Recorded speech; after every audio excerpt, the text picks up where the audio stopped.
కాబట్టి 10 సంవత్సరాలు ప్రతిపక్ష నాయకుడిగా కూడా పనిచేశాను. అదే మరిగా అభివృద్ధి అంటే నాకేం కొత్త కాదు.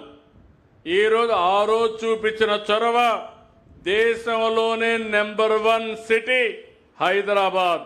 అది ఆ రోజు నేను వేసినటువంటి ఫౌండేషనే. కానీ ఈరోజు ఇక్కడికి వచ్చినప్పుడు ఫస్ట్ టైం నేను చూస్తున్నాను ఎంత లోతుకు పోతే అంత అఘాతం కనపడుస్తూ ఉంది.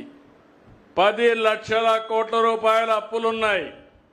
వడ్డీ కట్టాలి, అసలు కట్టాలి. వ్యవస్థలు అస్తవ్యస్తమైపోయినాయి.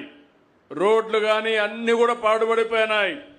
కేంద్రం అమలు చేసే సెంట్రల్లీ స్పాన్సర్ స్కీమ్స్ అన్ని డీఫంక్ట్ అయిపోయినాయి. ఒక్కొక్క అడుగు ముందుకేసుకుంటూ వచ్చాం. నేను ఒక మాట చెప్పాను, నేను కష్టపడేది పేద ప్రజల కోసం. మీకందరికి హామీ ఇస్తున్నా, సూపర్ 6 ద్వారా ఎన్నికల మేనిఫెస్టో అమలు చేస్తానని ఆ రోజు మీకు చెప్పాను. వచ్చిన తొలి రోజునే మీరు చూస్తే 3,000 రూపాయలు పింఛని 4,000 రూపాయలు చేశాను. 6,000 రూపాయలు దివ్యాంగులకు చేశాను. కిడ్నీ పేషెంట్లుంటే 10,000 ఇచ్చాను. బెడ్కే పరిమితమైన పేషెంట్లుంటే నేను ఒక మాట చెప్పాను, నేను కష్టపడేది పేద ప్రజల కోసం.